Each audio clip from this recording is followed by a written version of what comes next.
Hi friends, to do or not to do, to stop or not to stop, to start or not to start. These are some of the decisions that we have to make, especially as we get older in medicine, where as we get older, some of us may have high cholesterol, high blood sugar, hypertension, in addition to other medical conditions.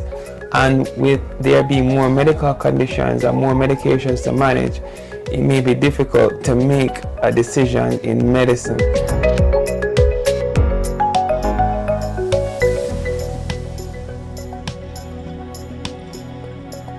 So this presentation gives tips on how to go about making good medical decisions in the context of having many medical conditions to manage. So this forms the second pillar of our 5 M pillars of geriatrics, where geriatrics focuses on primarily managing 5 M's, and we get into the summary of what these M's are in a moment. Okay, so this outline for this segment of Geri Tips focusing on the 5 M's of geriatrics include memory. We spoke of memory last week, and at some point we discussed matters of the mind, things like depression, anxiety, etc. Today we'll be discussing multimobility, multiple medical conditions, and how to make sound medical decisions. Next week we'll discuss medications. Thereafter we'll discuss mobility, and then we'll discuss what matters the most. Now, outline for today's presentation is as follows. 1. What is mobility? We'll define it. Then we get into the Geri stats, the Geri facts, and the Geri trivia on multimobility and medical decision making. Then we get into the 5 P's of multimobility and medical decision making. We'll get into the Geri tips on prevention, and then we'll end with resources. Okay. First question, what is multimobility? Now, multimobility comes from the Latin word morbus, which means sickness, disease, ailment, and illness. Now, many of us with medical conditions may not be ill, may not be sick, and may not be ailing. However, having more medical conditions to manage can lead to more health problems and a poorer quality of life in the long run. So this is the root word for morbid from www.etymology.com. So multimorbidity is defined as the presence of multiple chronic conditions in one individual, variously referred to as more than 2 or 3 conditions, and this is a definition from the American Geriatric Society. More than 50% of older adults have 3 or more chronic medical conditions, and this is also from the AGS. And the Geri fact for today, unfortunately though, is that the more medical conditions that one has to manage, the higher the rate of death and disability, the higher the risk of adverse treatment effects like medication interactions, etc., the higher the risk of having to be transferred to an institution, whether it be an assisted living facility or a nursing home, and the use of healthcare resources, and the worse the quality of life. And these are the consequences of having a number of chronic medical conditions. So essentially I'm making an argument that if you can avoid developing a chronic medical condition, do so, because if you start to develop hypertension and then diabetes and then high cholesterol, there's an increased risk of premature death and disability in the long run. So the Geri trivia fact for today is that back in the days, in the 11th century, before they had blood testing available, diabetes mellitus was diagnosed by detecting the sweetness of urine by tasting it. So if someone had the symptoms, frequent urination, weight loss, Someone would taste the urine, and if the urine tasted sweet, that was an indication that that person had diabetes. So just a trivia fact for you today. Anyways, so let's get into the presentation. So the 5 P's of multimorbidity, and what I would say is that these are the 5 P's of medical decision making, and these are: 1, what the patient prefers; 2, prove that the treatment works for me or for the patient; 3, the prognosis; 4, is this even possible; and 5, planning for the future. Let's take an example. So there's a lady, a friend of the company, Miss Jerry Tips, a patient with diabetes mellitus, hypertension, and osteoarthritis, and she's found to have very high blood sugars on her most recent summertime blood test. She's advised to start medications to better control her diabetes, which she declines because she wants to continue eating mangoes. She says her blood sugars will improve by itself after mango season. So the first tenet of medical decision making is stating one's preferences. So every patient has the right to express his or her preference, and it's important to express his preference clearly, or these preferences clearly, to the provider. And it's important not just to state your preferences, but to seek advice in terms of the benefits, risks, and alternatives of that particular preference. Now, Jerry, she's an older lady. She loves her mangoes, but she also has diabetes. And the more mangoes you consume, the higher the blood sugars go. In having an honest conversation with her physician would be able to say, you know what, Jerry, you can continue having mangoes, your blood sugars aren't that high, and mango season ends within a week. So sure, you could not be prescribed medications until we recheck your blood sugars at the end of or after a few weeks beyond mango season. On the flip side, another physician may say, hey Jerry, listen, your blood sugars are too high, they're in the 400, 500 milligrams per deciliter range. Mango season doesn't end for the next few weeks. It would be dangerous to not start medications now. So having that honest conversation will allow Jerry and her physician make a combined, unified decision on what to do with Jerry's medication. So the statement of one's preferences is always a good way to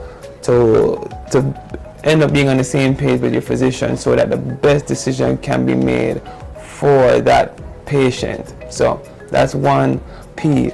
Now, the second case that we have here is that our same friend Jerry is being offered aspirin by her provider, because an aspirin a day keeps the doctor away. She has no history of a heart attack or stroke though.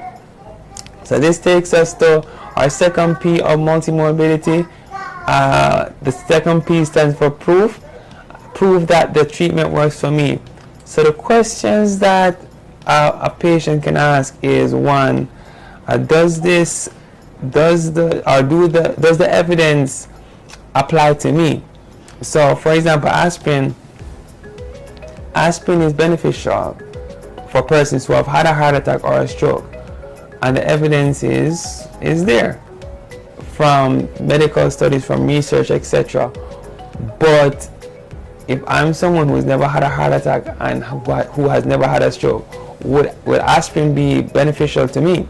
So as you consider your treatment plans, your medications, you could have an honest conversation with your physician to say, hey, I'm 78, I'm on these medications. Is there any proof that these medications will be beneficial to me?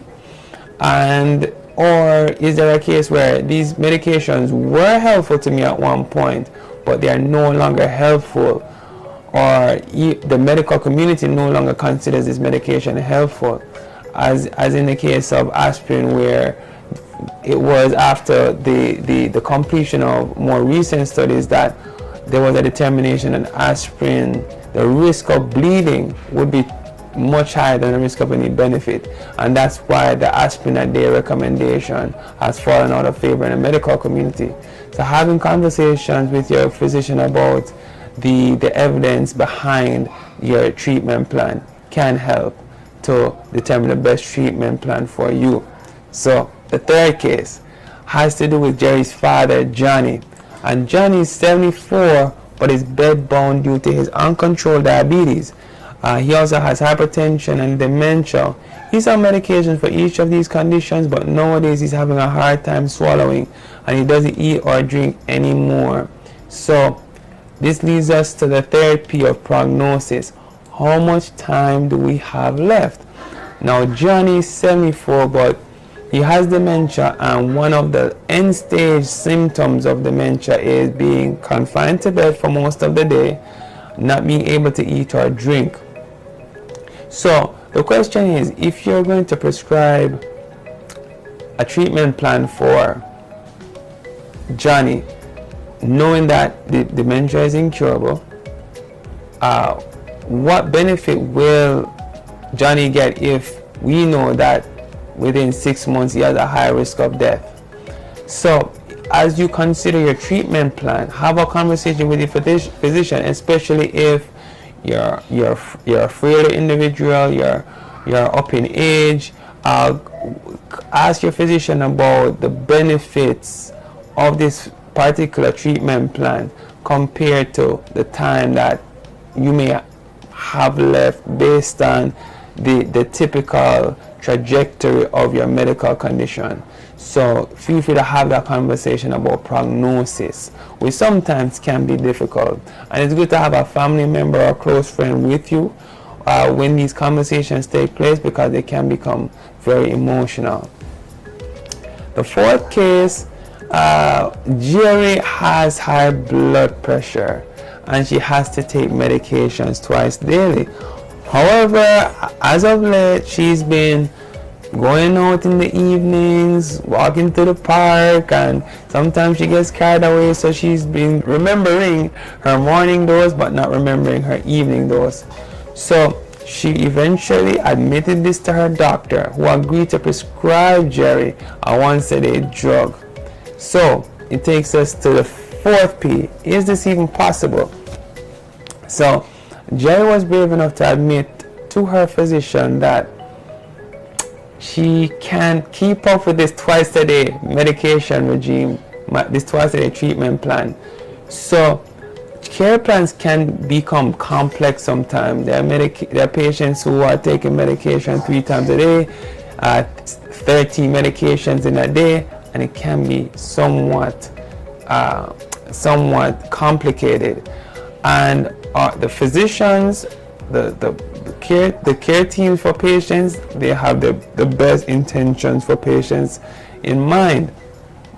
The medications are evidence-based, they have been proven to work, but it's just that with so many medical conditions, it's hard to avoid not prescribing a multitude of medications. So when a patient has an honest conversation with his or her physician, sometimes the physician is able to craft a unique treatment plan for a patient that will allow the patient to become more compliant with their treatment plan. So for example, in Jerry's case, the physician was able to convert a twice-a-day blood pressure medicine to a once-a-day blood pressure medicine. There are hypertensive medications that have 2 medications in one tablet, which makes it more convenient for consistent use of that medication. So the only way though that the physician would have been able to know to convert to 1 medication per day instead of twice is if was for Jerry to admit that he or that she had to was having problem with taking her medications twice daily. So 4th P, consider the likelihood or the possibility of you complying with the treatment plan. And if there are issues, just reach out to your physician, and then yourself and your physician can come together to craft a comfortable compromise, which is beneficial to both of you guys in the end. So the fifth and final case is that Jerry's dad, Johnny, hasn't been eating much, as we mentioned before, and his doc said that it's due to his dementia. Concerned, his doctors offer a referral to place a feeding tube. The doctors admit that the tube can fall out and can sometimes be difficult to manage and won't be able to prevent the eventual death from his dementia. Jerry knows that her dad would want to die peacefully and naturally, as they've talked about this before in previous conversations, and he even has a living will to prove it. Jerry asked for compassionate hospice care at home instead of the feeding tube. So the fifth P of medical decision making and multimobility is planning for the future.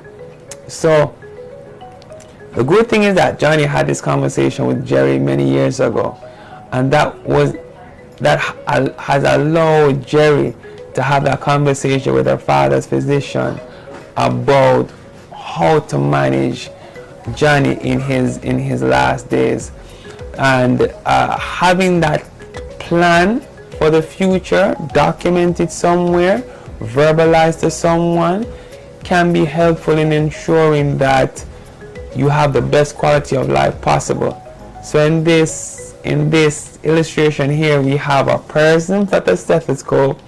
In other words, when a person combined with his or her physician or healthcare team, the outcome is often sunshine and hearts and unicorns and everything that is good. So have that conversation about what your plans would be if you were to become very ill, and there was this choice between aggressive care, meaning, should be do the chemotherapy, should we do the feeding tube, versus aggressive comfort focused care, and just share with your physician and your family what your wishes are. I mean, would you want to be cremated? Would you want to go back to your home of birth if you were to become very ill? So just having that planning done early can help your medical team to craft the best treatment plan for you. So that's the fifth P. So in summarizing my recommendations, here are some tips on making medical decisions. 1, remember your rights and that your preferences do count. 2, consider asking your physician about the benefits, risks, and alternatives of each pill and treatment, and if they're still right for you. 3, share your challenges with your physician regarding adhering to medications and other treatment plans. Your doctor have a solution for you many of the times. 4, discuss with your doctor whether your proposed treatments will even alter your prognosis in any way, and if not, if they are even worth doing. And 5, discuss your quality of life expectations with your physicians. They may be able to craft a treatment plan just for you. So thank you so much, my friends, for supporting Jerry Tips and for spending time with us today. Consider having these conversations with your physician and with your care team, and I think the outcome of your health care plans will be good. Consider visiting healthandaging.org for trusted information and better care. And that's it for Jerry Tips today. See you next time. Bye bye.